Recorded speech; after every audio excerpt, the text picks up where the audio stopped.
Nabi. Subhanallah. Zuhudnya Rasulullah SAW ketika baginda meninggal dunia. Lalu Nabi tinggalkan kita. Selamat kita dunia akhirat. Taraktu fikum amrayni lan tadillu ma in tamasaktum bihima bi kitabillahi wa sunnah Nabi SAW. Dua. Yang pertama Al-Quran. Yang kedua As-Sunnah. Dan Nabi meninggalkan ilmu yang diwariskan kepada para sahabat, salafus salih, tabi'in sampailah ke alim ulama. Ya, sebab itulah sampai hari ini kita membaca kitab alim ulama. Subhanallah. Ulama je lah benteng terakhir dunia akhir zaman, tuan-tuan. Kalau ulama tak ada satu hari nanti, kita nak membenteng dengan apa? Subhanallah. Kan? Di Malaysia ni ulama begitu hebat. Kan? Tapi ramai yang dah meninggal dunia. Itu pun kita alhamdulillah ada 14 negeri yang ada mufti masing-masing. Kan? Mufti ni je lah harapan kita. Subhanallah. Kan? Ulama kena diletakkan di tempat yang benar. Tempat yang sesuai dengan dia. Kalau ulama tidak diletakkan tempat yang sesuai, orang akan pandang lekeh dia. Kan? Kata almarhum Ustaz Ismail Qamus. Kan? Meninggal dunia Ustaz Ismail Qamus sempat berpesan, ulama ini diumpamakan seperti seekor singa. Tahu singa? Kan? Singa yang berada di dalam zoo dengan singa yang berada di dalam hutan. Berbeza. Singa dalam zoo, kalau tuan-tuan pergi zoo, mengaum dia. Daripada jauh lagi dia mengaum. Banyak kali. Tuan-tuan tak lari. Siap bagi kacang kuda kat dia. Kan? Punyalah tuan-tuan berani. Subhanallah. Tapi kalau singa tu mengaum di dalam hutan, kita dengar jauh, terus lari kita, terkencing-kencingnya kita. Kan? Jadi nak disebutnya, ulama' ni kena letak tempat yang sesuai. Baru orang dengar cakap. Kan? Subhanallah. Jadi ulama' ni penting pada akhir zaman. Sebab tu ulama' kena ada prinsip yang jelas. Kan? Kena ada satu stand, prinsip yang jelas. Kalau orang tanya, tuan, apa hukumnya ni? Kan? Macam mana ni tuan? Hukumnya macam mana? Kan? Halal ke haram? Ni macam halal tapi macam haram. Jadi halal ke haram? Halam dipanggil. Halal pun bukan, haram pun bukan. Tak ada stand. Susah. Sebab tu banyak kita baca kitab Syiar Alam An-Nubala. Umpamanya Imam Abu Hanifah radhiyallahu an. Dia dipenjarakan oleh pemimpin pada saat itu kerana menyatakan kebenaran. Ini Abu Hanifah, Imam Mazhab Hanafi. Kerana apa? Pada saat itu berlaku pertikaian yang menunjukkan ataupun berbahas, pemimpin pada saat itu mengatakan apakah Al-Quran ini makhluk ataupun khadim. Al-Quran disebut sebagai makhluk. Subhanallah. Tapi Abu Hanifah mempertahankan prinsip dia. Lalu pada saat itulah dia dipenjarakan. Dia dipenjarakan. Dalam sirah menyebut. Lalu dalam penjara diberi pukul oleh orang yang jaga penjara tu. Bila dalam penjara dipukul, pukul. Kerana apa? Pemerintah suruh. Lalu pada saat itu dia dikeluarkan daripada penjara. Sebelum sampai keluar pada penjara, yang tukang pukul ni, daripada pukul bawah dia, pukul punggung dia, pukul badan dia, last yang menjaga penjara itu pukul kepala Abu Hanifah. Kan? Lalu zaman berganti zaman, Abu Hanifah keluar dari penjara. Lalu pada saat itu, tengah-tengah Abu Hanifah kuliah, tengok macam kenal. Bukan ke kamu ke? Bukan ke awak ke yang pukul saya dalam penjara? Kan? Abu Hanifah tak marah dia. Cuma saya nak tanya, hari itu pemimpin kata suruh pukul badan saya. Tapi kenapa awak pukul kepala saya? Kan? Lalu katanya pegawai penjara itu, tuan, saya pukul kepala tuan pasal supaya tuan cepat mati. Bila cepat mati, tuan tidak menyeleweng daripada fakta sebenar tuan. Kan? Apa? Tujuannya betul, gayanya salah. Kan? Itu dia. Abu Hanifah dipenjarakan. Imam Syafi'i dipenjarakan. Diheret dia daripada Iraq sampai ke Mesir. Ini semua para imam mazhab kita. Sebab tu ulama adalah penting pada akhir zaman. Yang kedua, wa adlul umara, pemimpin yang adil. Kita baca tadi kisah Sayyidina Umar ibn Aziz memerintah 2 tahun Dalam tempoh 2 tahun, tidak ada orang yang layak diberikan zakat. Tak ada tuan-tuan. Dan pasal apa? Pasal cukup harta negara daripada Baitul Mal. Ada orang miskin dibantu. Kan? Sampai tak ada orang yang layak diberi harta. Kan? Negeri Selangor ni, kan, kalau tuan-tuan baca laporan lembaga zakat Selangor. Tuan-tuan pernah baca tak? Tuan-tuan tak baca. Kan? Lembaga zakat Selangor kan, mengutip kutipan zakat sehingga ratus juta. Ratus juta tuan-tuan. Kan? 900 juta. Tapi tuan-tuan tengok kan, reserve apabila dia kutip dengan dia distribute, dia agihkan. Boleh baca laporan audit. Kan? Yang dia kutip tu dah banyak dah, juta-juta. Tapi tuan-tuan tengok yang diagih, rupanya yang diagih lagi banyak daripada yang dikutip. Ada face pula. Tuan-tuan, nak kabarnya di negeri Selangor ni ramai keluarga fakir dan miskin. Subhanallah. Itu pun dengan kadar peratus, kan, belum lagi contoh satu negeri Selangor ni orang Islam yang berkhidmat sama ada luar Selangor ke bermastautin ke, asalkan dia cari rezeki kat negeri Selangor ni wajib tunaikan zakat. Kan, belum lagi sampai 100%. Kan, untuk menunaikan zakat. Tapi dia kata, Ustaz, saya dah tunaikan zakat. Bila tuan tunaikan zakat? Tu Ustaz, setiap kali Ramadan kan saya pergi kaunter zakat dekat Masjid MSU. Itu zakat fitrah tuan-tuan. Yang disuruh ialah zakat harta. Tuan-tuan ada income. Tuan-tuan ada rumah sewa. Tuan-tuan ada pendapatan. Tu wajib ditunaikan apabila cukup kadar nisab dan haulnya. Allah Ta'ala nak minta 2.5% saja daripada harta kita. Lebihnya tuan-tuan punya. Tapi kita tak tunaikan. Begitulah tuan-tuan ya. Tapi saya rasalah seandainya negeri Selangor ni, kan, orang semua bayar zakat pendapatan, saya rasa tak ada orang miskin kat Selangor ni. Saya rasa. Kan, tuan-tuan. Begitulah hebatnya sistem Islam zakat ni. Sebab saya pun anak Selangor. Dulu belajar di Jordan. Kan, pada tahun 2009 yang lalu, kan, kita dapat sponsor, kan, daripada tajaan lembaga zakat Selangor. Belajar kat Jordan. 1 tahun 14,000. Sebelum balik Malaysia, kerajaan Selangor ataupun lembaga zakat Selangor kata, nak beli kitab ke, nak beli buku ke, belilah. Balik nanti claim pula dekat lembaga zakat Selangor. Udahnya pula, pada tahun akhir dapat macam tu, tiket nak balik Malaysia pun ditaja oleh lembaga zakat Selangor. Pasal waktu tu reserve asnaf fisabilillah untuk orang belajar ni sangat-sangat banyak. Subhanallah. Rupa-rupanya tuan-tuan, lebih-lebih banyak tu, akhirnya saya buat apa? Banyak tuan-tuan, hampir 14,000 ada duit. Apa lagi tuan-tuan, buat mas kahwin lah tuan-tuan ya. Begitulah cerita dia. Jadi saya nak kabarnya, dulu negeri Selangor, reserve untuk fisabilillah ni sangat banyak. Tapi sekarang ni, kan, subhanallah, makin nipis, makin sikit. Bukan tak ada ya tuan-tuan, begitulah. Lalu, pada saat itu, kata Sayyidina Ali, bila ada pemimpin yang adil, ada pula wasakhul aghniya, iaitulah orang-orang kaya yang dermawan. Tadi kita sebut 10 sahabat yang dijanjikan syurga, 9 ialah orang kaya. Sebab tu dalam Islam jangan kata orang kaya tak ada peranan. 9 daripada 10 sahabat dijanji syurga, orang yang masuk syurga. Abdul Rahman bin Auf, Uthman bin Affan, Talhah Ubaidillah. Dan semua orang kaya. Dan yang terakhir, wasakhal aghniya wa du'aul fuqara. Kan? Yang terakhir, yang keempat, doa orang-orang fakir miskin. Tadi ilmu ulama, pemimpin yang adil, kedermawanan orang kaya dan doa orang fakir miskin. Jadi kalau tuan-tuan nampak 4 perkara ni ada dalam dunia kita, nescaya Islam akan ditegakkan di atas dunia kita. Tuan-tuan nilai dan culalah, ada ke nilai-nilai itu pada saat ini. Baik. Maka malam yang mulia ini kita menyambung surah yang telah kita baca pada yang lepas, iaitulah pada surah An-Nur ayat 35. Surah An-Nur ayat 35. Baik.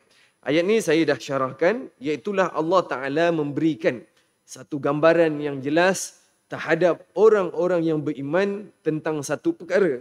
Iaitulah Allah menceritakan Allah menerangi dunia ini dengan cahaya yang sangat tebal, yang sangat mulia, iaitulah dengan nur, cahaya ya tuan-tuan ya. Ayat ni Allah Ta'ala turunkan kepada Rasulullah SAW kerana Allah ingin memberi tahu Nabi dan tegur Nabi sebagai ujian, ibtila. Iaitulah Allah lah yang saja memberi hidayah. Muhammad, kamu tak boleh memberi hidayah kepada kaum ataupun orang yang kamu suka.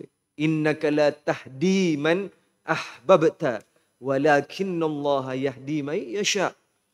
Bapa, uncle saudara Nabi, Abi Talib bin Abdul Muttalib, orang yang paling Nabi sayang.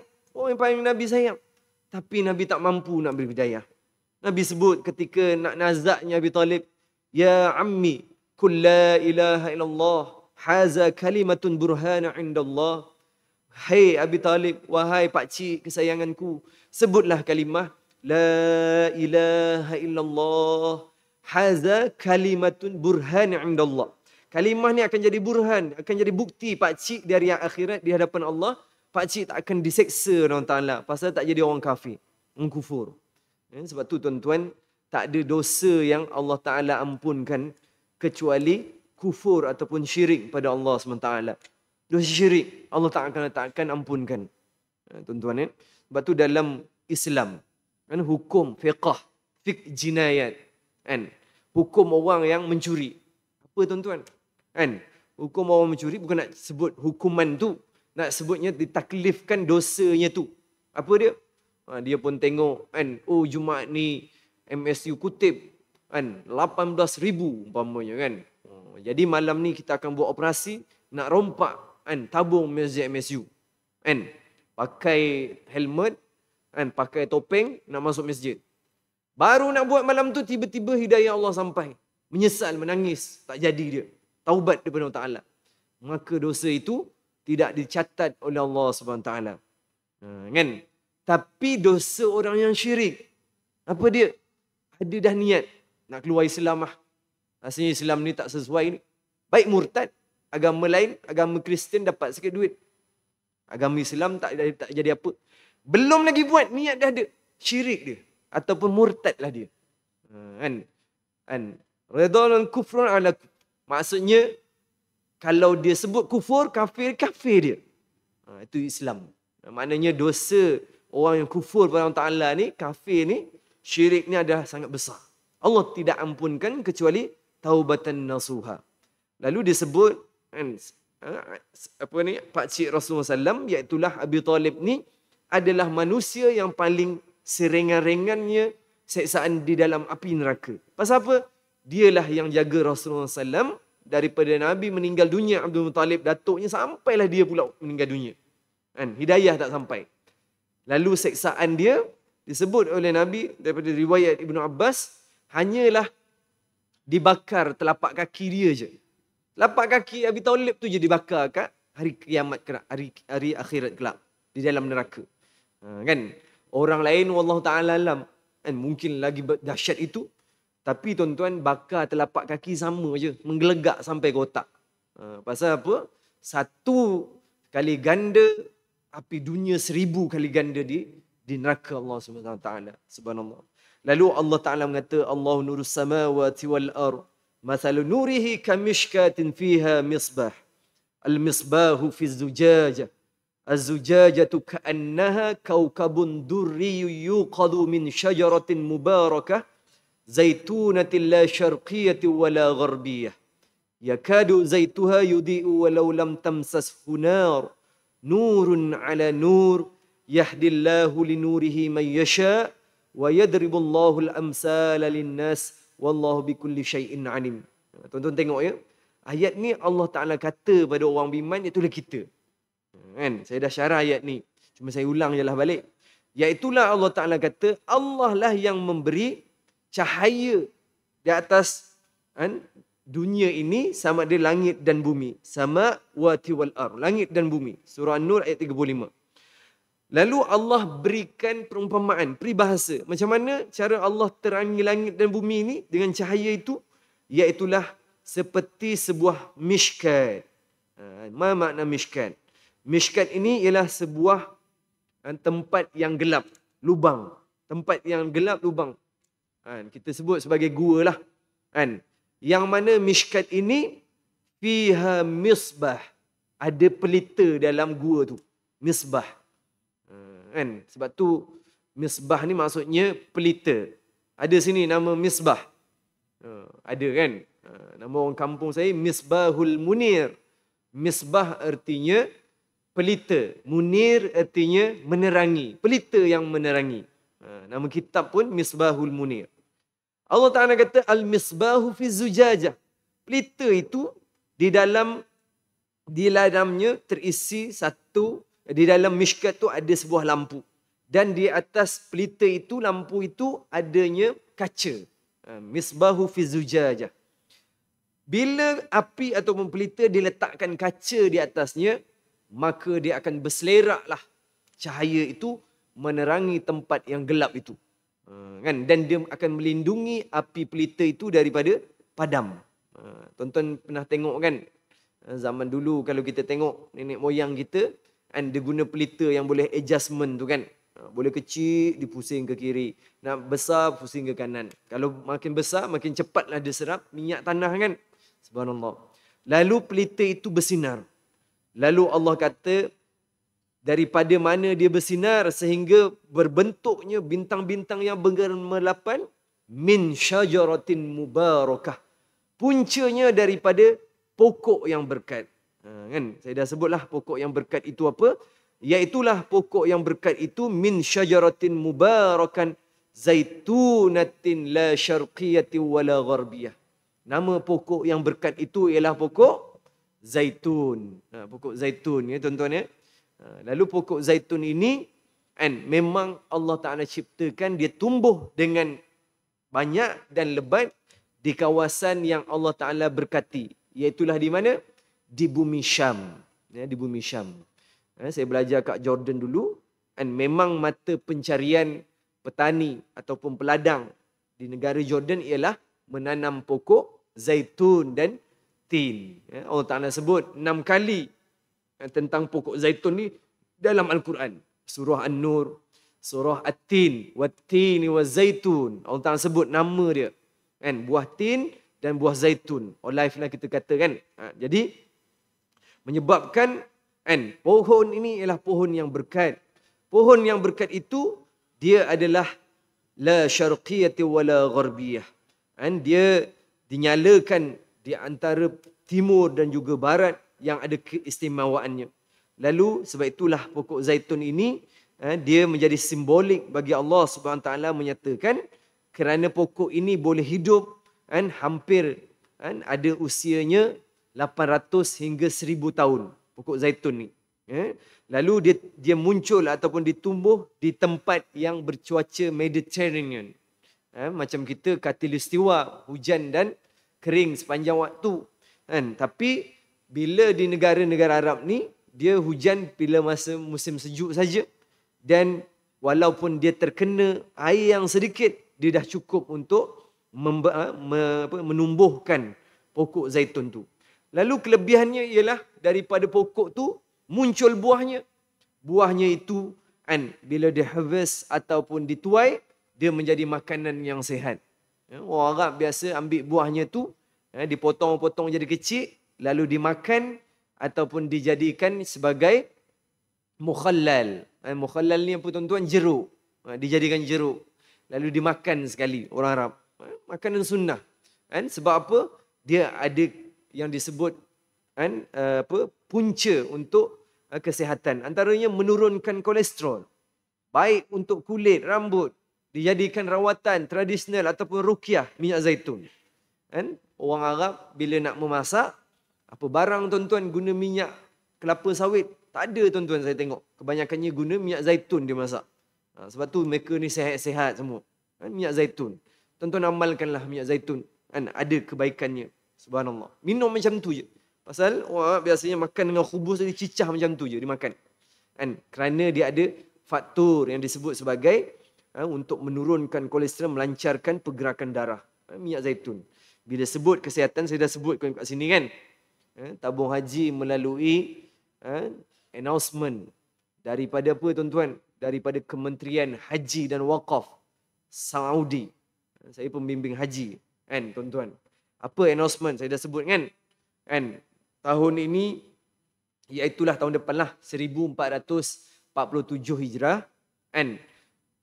Bila berlakunya bulan Zulhijjah, maknanya musim haji. Sekarang ni pun dah minggu yang keempat pun siri haji. Siapa sini yang bakal menjadi tetamu haji kena ambil berat betul-betul ataupun yang sedang merayu. Kan? Pertama sekali, kerajaan Saudi menyebut kan, pada tahun ini tidak ada lagi orang yang sakit kronik dibenarkan untuk menjadi tetamu haji. Tak boleh.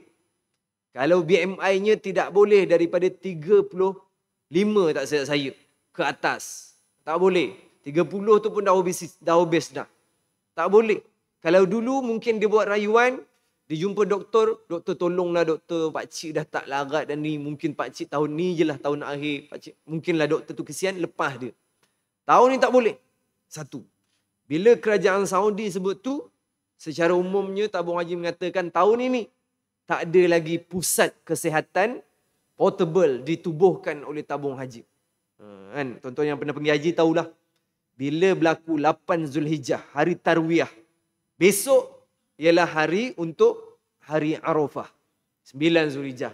Pada saat tu petugas-petugas, doktor-doktor tabung haji semua dah duduk kat pusat kesihatan ni. Apa pasal? Pasal jemaah haji Malaysia ni biasanya almost ada yang bila nak menjelang musim haji, haji kemuncak haji, mereka sakit. Kan? Dimasukkan dalam hospital.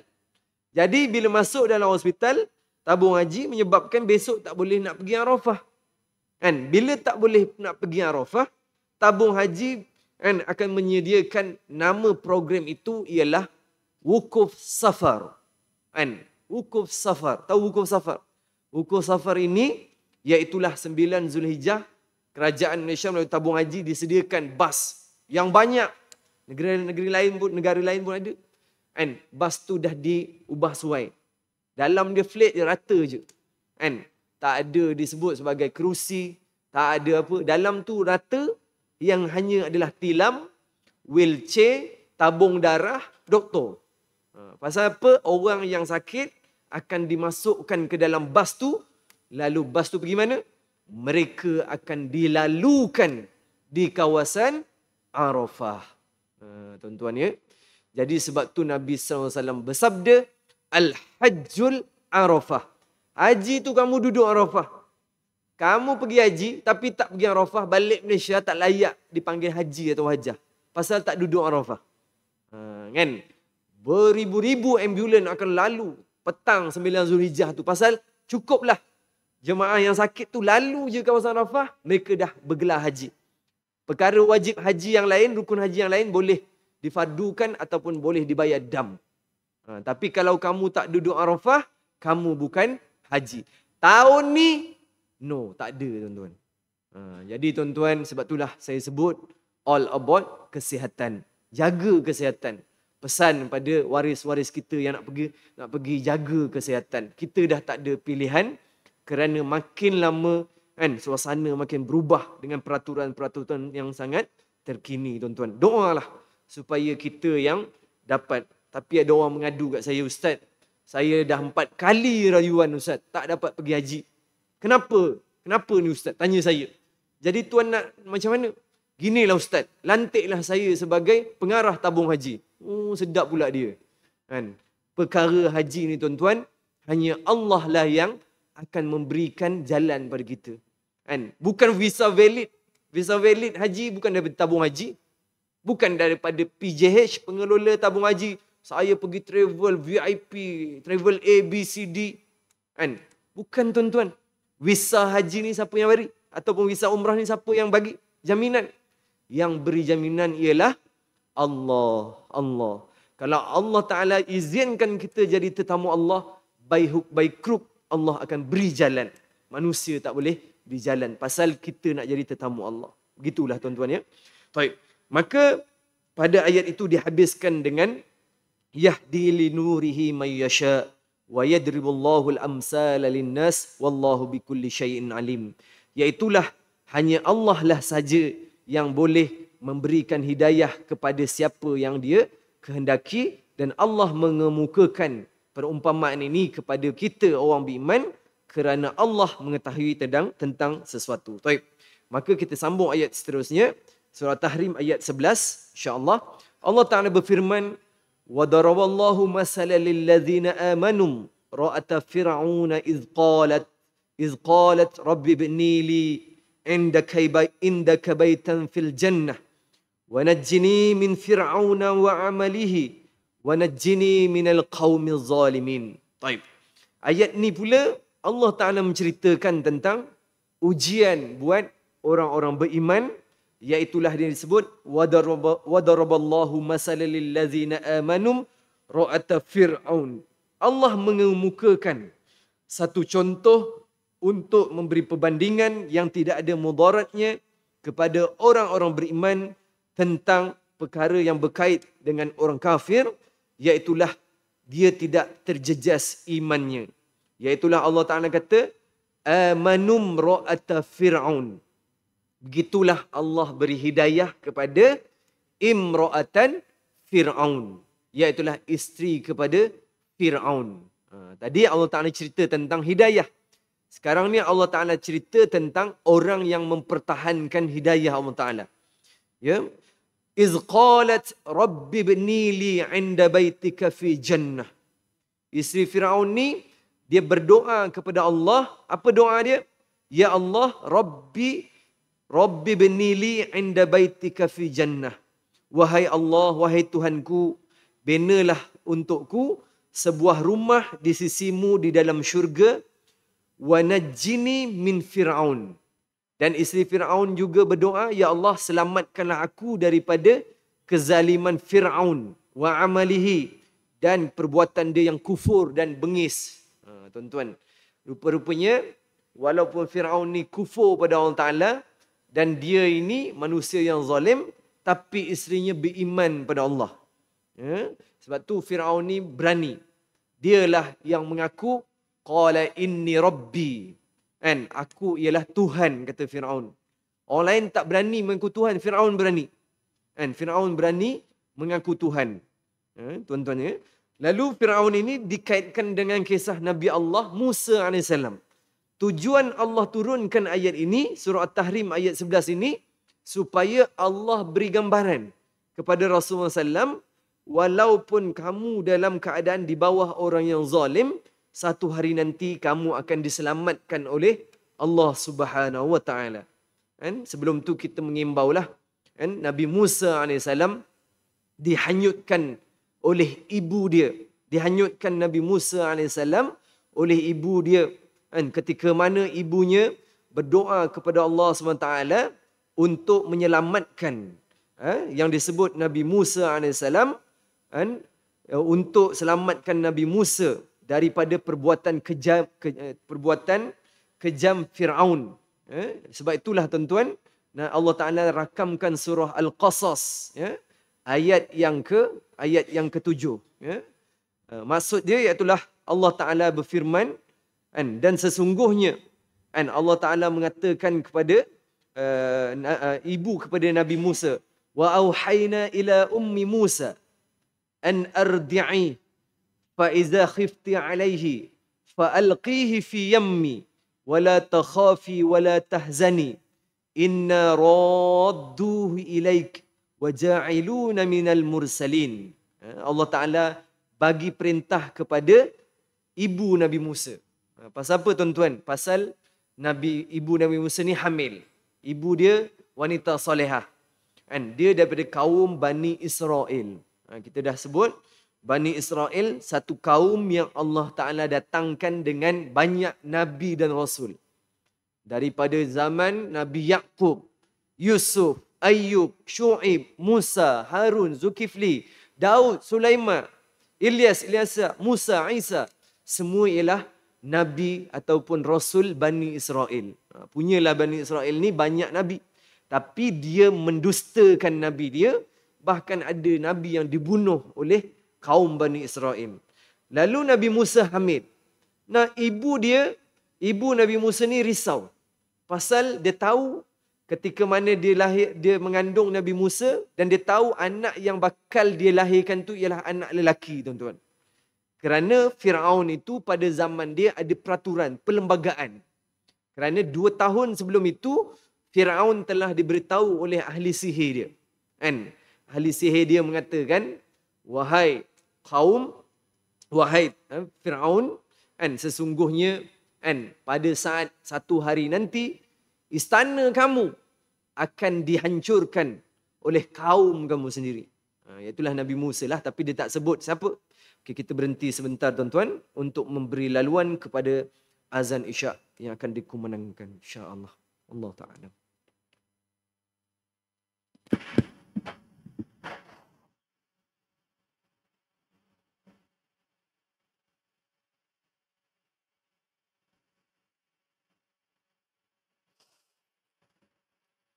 Allahu Akbar, Allahu Akbar. Allahu Akbar, Allahu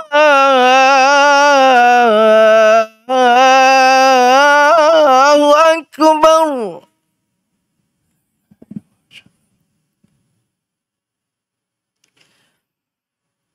أشهد أن لا إله إلا الله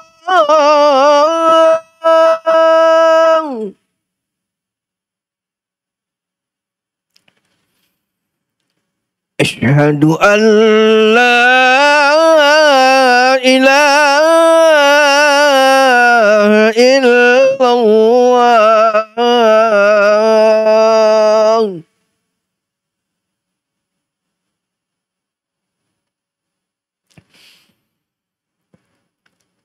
أشهد أن محمدا رسول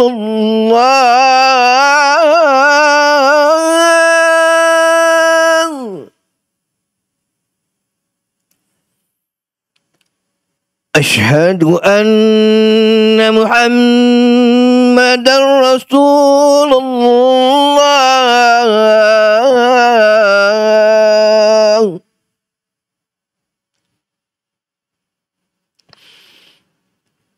حي على الصلاة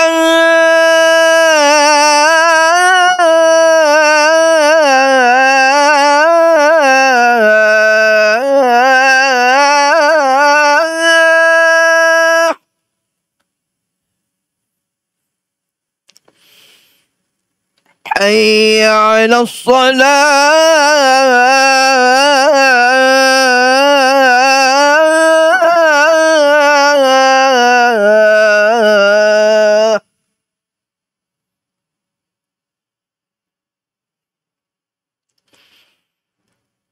حي على الفلاح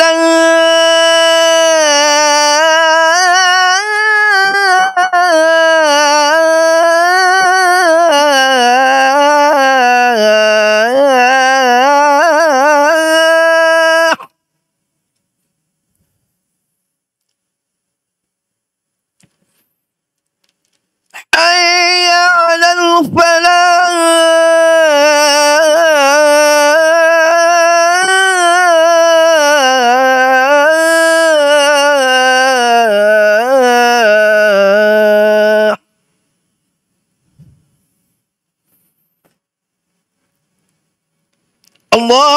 الله أكبر الله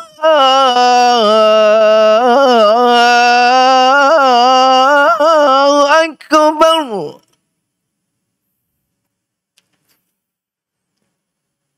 لا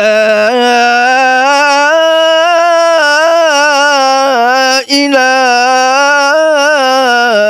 إلا الله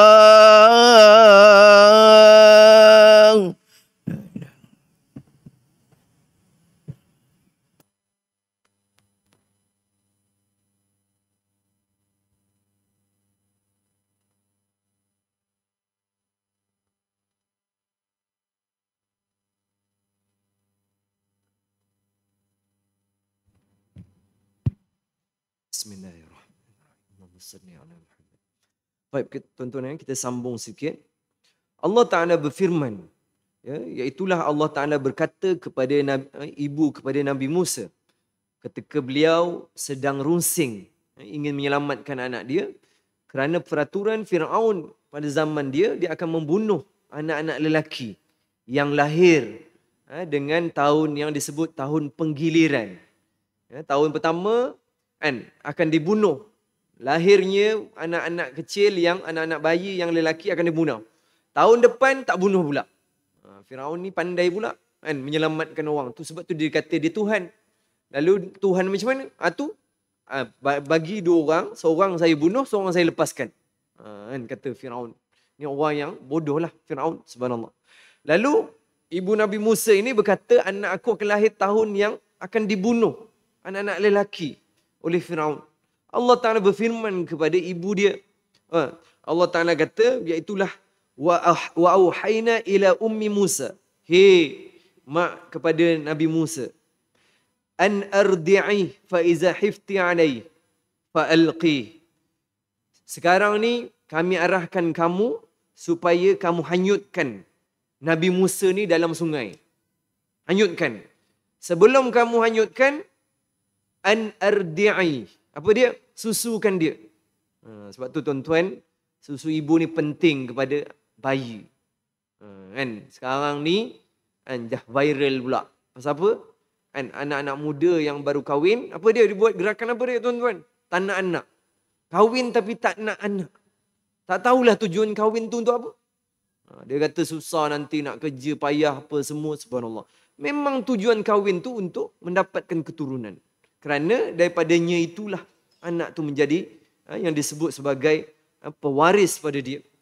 Lalu bila menyusukan bayi ini, seorang ibu naluri dia akan yakin. Kan? Kerana anak dia akan selamat. Tonton bayangkanlah, Allah Ta'ala suruh hanyutkan dalam sungai. Yang sungai itu mempunyai arus yang laju. Kan? Diletakkan di atas satu buah bekas. Mungkin bekas tu akan terlingkup. Mati Nabi Musa pasal bayi lagi. Lalu Allah Ta'ala kata, fa'alqihi fi yammi wa la takhafi wa la tahzani. Sekarang kamu hanyutkan dia dalam sungai, jangan kamu takut dan jangan kamu bersedih. Sesungguhnya satu hari nanti bayi ni akan kembali balik pada kamu. Tuan-tuan ya. Sebab tu ni hebatnya Allah Ta'ala beri iman kepada seorang ibu. Lalu Allah selamatkan Nabi Musa, akhirnya dijaganya bayi itu oleh isteri Firaun. Yang mana tadi Firaun nak cari bayi lelaki yang nak dibunuh, rupanya bayi lelaki itu membesar di dalam istana Firaun. Akhirnya Firaun tewas di tangan Nabi Musa AS. Allah Ta'ala ceritakan isteri Firaun. Allah Ta'ala kata ketika dia membesarkan Nabi Musa tanpa diketahui oleh Firaun, lalu dia berdoa kepada Allah. Qala idh qalat rabbi ibni 'inda baitika fil jannah. Wahai Allah, aku ni suami aku orang zalim, orang jahat, membunuh orang, pemimpin yang zalim. Lalu aku berdoa kepada kamu supaya kamu binalah sebuah rumah di dalam syurga untuk aku dan selamatkanlah aku dari Firaun dan selamatkan dari kezaliman dia. Allah angkat yang disebut sebagai doa pada imra'atan Firaun, isteri kepada Firaun ni. Allah Ta'ala angkat doa dia. Menyebabkan Firaun tak perasan isteri dia sedang beriman kepada Allah SWT. Sebab tu dalam Syama'il Muhammadiyah, ketika Nabi kita lahir, ruh cahaya yang menemani Siti Aminah, yang pertama ialah yang disebut sebagai Maryam, yang kedua ialah isteri kepada Firaun, ada yang disebut juga bersama ibu Nabi Musa, menemani wanita yang solehah terhadap ibu Nabi kita ketika melahirkan Rasulullah SAW. Ini contoh wanita yang solehah. Sebab itulah tuan-tuan, kita mengambil pengajaran bagi mana-mana orang perempuan kaum Hawa yang suami dia zalim, sabarlah. Zalim ni banyak benda tuan-tuan. Antara zalim apa dia? Tak bagi nafkah. Tak bagi nafkah pada isteri. Tak bagi nafkah, kemudian contohlah berlaku penceraian, tak beri hak hadanah, tak memberi hak kepada anak dia yang daripada darah dia sendiri, ditinggalkan. Sebab tu tuan-tuan, sahabat saya hakim di Jabatan Syari'i Kehakiman Selangor, JAKIS. Saya pergi ofis dia, tunjuk Ustaz Firdaus, ni fail banyak ni, Ustaz tahu tak fail apa? Inilah fail perceraian di negeri Selangor. Tabal tuan-tuan. Umur usia 25, 20 pun ada. anak 2, anak 1. Kes penceraian di negeri Selangor atau Malaysia ni sangat tinggi tuan-tuan. Sebab tu saya nasihatkan, kan, kalau ada masalah di kalangan rumah tangga, carilah tahkim, orang yang bijaksana, orang tengah untuk mendamaikan. Bukan cari orang untuk mengandakan, meletakkan minyak di dalam api. Kan, zaman sekarang pula model sosial, belum apa-apa up status. Oh, orang pun tahu dia sedang masalah. Adalah yang tukang, namanya Jabatan Netizen Malaysia. Kan, menambah-nambah lagi dia. Sebab tu kan, kata almarhum Ustaz Ismail Kamus, kalau bergaduh suami isteri buat apa tuan-tuan? Buat apa?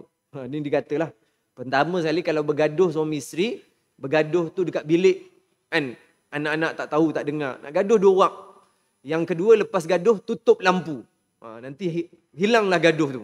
Subhanallah. Itu kata dia, ya. Subhanallah. Secara kinayahnya nak beritahu, mesti diselesaikan. Baik tuan-tuan, kita akan menyambung surah At-Tahrim ayat yang ke-11. Mengapa Allah Ta'ala angkat doa wanita solehah ini, isteri Fir'aun ini? Allah Ta'ala kabulkan doa dia daripada dibelenggu ataupun dizalimi oleh suami dia sendiri pada kuliah yang akan datang. Secara akhirnya tuan-tuan, khulasahnya marilah kita mengambil pengajaran beberapa perkara. Yang pertama tuan-tuan, doalah kepada Allah Ta'ala agar kita diberi hidayah. Yang kedua, orang yang zalim, Allah Ta'ala akan berikan dia yang disebut hukuman yang seada-adanya di hari akhirat nanti. Dan yang ketiga tuan-tuan, doalah walaupun kita ada masalah macam mana sekalipun, Allah adalah tempat penyelesaian kita. Yang terakhir, marilah kita doa untuk sahabat-sahabat kita di bumi Palestin. Auzubillahi minasyaitonirrajim. Bismillahirrahmanirrahim. Allahumma salli ala Muhammad wa sahbihi wasallam. Allahumma salli Islam wal muslimin wal mujahidin fi kulli makan, khususan fi Palestin wa khususan fi ahli Gaza. Allahumma tsabbit aqdamahum wansurna alaihim. Wa sallallahu ala Muhammad wa sahbihi wasallam walhamdulillahi rabbil alamin. Kita tangguh dengan tasbih kafarah dan surat subhanakallahumma wa bihamdika asyhadu an la ilaha illa anta. Bismillahirrahmanirrahim. Assalamualaikum warahmatullahi wabarakatuh.